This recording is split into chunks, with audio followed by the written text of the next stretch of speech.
আমি 18 বছর আমেরিকা ছিলাম, তারপর দেশে চলে এসেছি। যখন আমেরিকায় ছিলাম তখন সবসময় বন্ধু বান্ধবদেরকে বলতাম যে আমি দেশে চলে যাব। তো আমেরিকায় আমার যে বন্ধু বান্ধবরা ছিল তারা আমার কথা বিশ্বাস করতো না, বলতো সবাই বলে, আসলে শেষে আর কেউ যায় না। আমি দেখলাম যে আমার ছেলেমেয়েরা বড় হয়ে যাচ্ছে, একসময় দেখলাম যে ছেলে মেয়েদের বয়স প্রায় 8-10 বছর হয়ে গেছে। এখন যদি আমি দেশে না যাই, আমি বুঝতে পারলাম যে আমার আর দেশে যাওয়া হবে না, কারণ বাচ্চাদের উপরে তখন অনেক বড় একটা চাপ পড়বে। কাজে একদিন আমি এবং আমার স্ত্রী বাচ্চাদের দুজনকে নিয়ে আমরা দেশে চলে এসেছি এবং একটা বিশ্ববিদ্যালয়ে যোগ দিয়েছি। কাজে আমি আসলে খুব ভালো করে জানি যারা দেশের বাইরে থাকে দেশের জন্য তাদের মনটা কীরকম করে, এটা আমার থেকে ভালো করে মনে হয় আর কেউ জানে না, কারণ আমি 18 বছর সেই অনুভূতিটা আমি অনুভব করেছি। আমি জানি দেশের বাইরে যারা থাকে তাদের সমস্ত মনটা আসলে দেশে পড়ে থাকে। যাদের ওই দেশে জন্ম হয় তাদের কথা ভিন্ন, কিন্তু যারা এদেশ থেকে যারা বিদেশে গিয়েছে, সেটা যুক্তরাষ্ট্রই হোক কিংবা ইংল্যান্ড হোক, ইউরোপ হোক, জাপান হোক, তারা কিন্তু কখনো দেশকে ভুলতে পারে না। আমি যেরকম দেশকে ভুলতে পারি নাই, আমি একেবারে নিশ্চিত এই মুহূর্তে যারা দেশের বাইরে আছে প্রতি মুহূর্তে তাদের দেশের কথা মনে পড়ে, তারা দেশের জন্য কিছু একটা করতে চায়।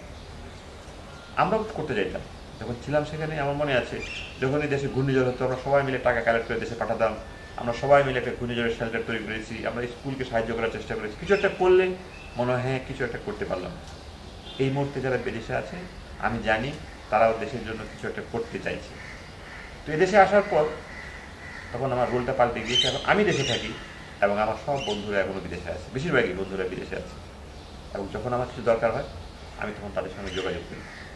স্পন্দন বি হচ্ছে কি ঠিক সেরকম আমার একটা বন্ধুর মতন একটা প্রতিষ্ঠান, যাদের কাছ থেকে আমি অনেক সাহায্য নিয়েছি।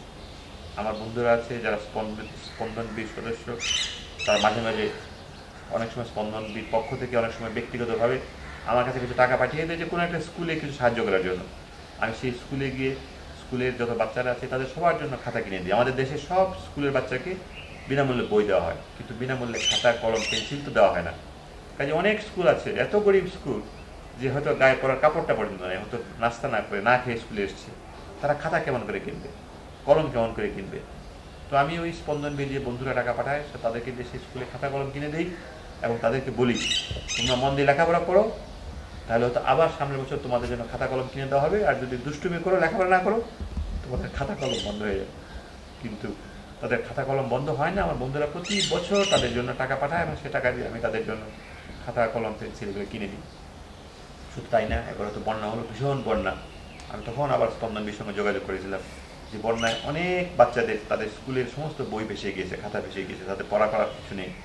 তারা আমাকে সাহায্য করেছিল এবং আমার মনে আছে প্রায় অসংখ্য ছেলে মেয়েদেরকে আমরা সাহায্য করেছিলাম। তাদের জন্য খাতা কলম পেন্সিল, একটা টি শার্ট, একটা ইরেজার, তাই না, লেখাপড়া করতে যা যা লাগে আমরা তাদেরকে দিয়ে সাহায্য করেছিলাম। কাজে এখন স্পন্দন বি অনেকটা আমার কিংবা আমাদের মতন আমরা যারা দেশে আছি আমাদের একটা বন্ধুর মতো একটা প্রতিষ্ঠান। আমাদের যখন কিছু দরকার হয় মনে হয় যে একটু সাহায্য হলে খুব সাহায্য হবে, তখন আমরা তাদের সঙ্গে যোগাযোগ করি এবং তারা কখনোই আমাদেরকে বিমুখ করেনি। কাজে আমি যারা বিদেশে আছে আমি জানি আপনাদের সবার মনটা দেশে পড়ে আছে, দেশের জন্য আপনারা কিছু একটা করতে চান। আমি আপনাদেরকে বলি স্পন্দন বি একটা খুব চমৎকার প্রতিষ্ঠান, আপনারা এই প্রতিষ্ঠানের মাধ্যমে ইচ্ছে করলে দেশকে অনেকভাবে সাহায্য করতে পারবেন। আপনাদের সবাইকে অনেক ধন্যবাদ।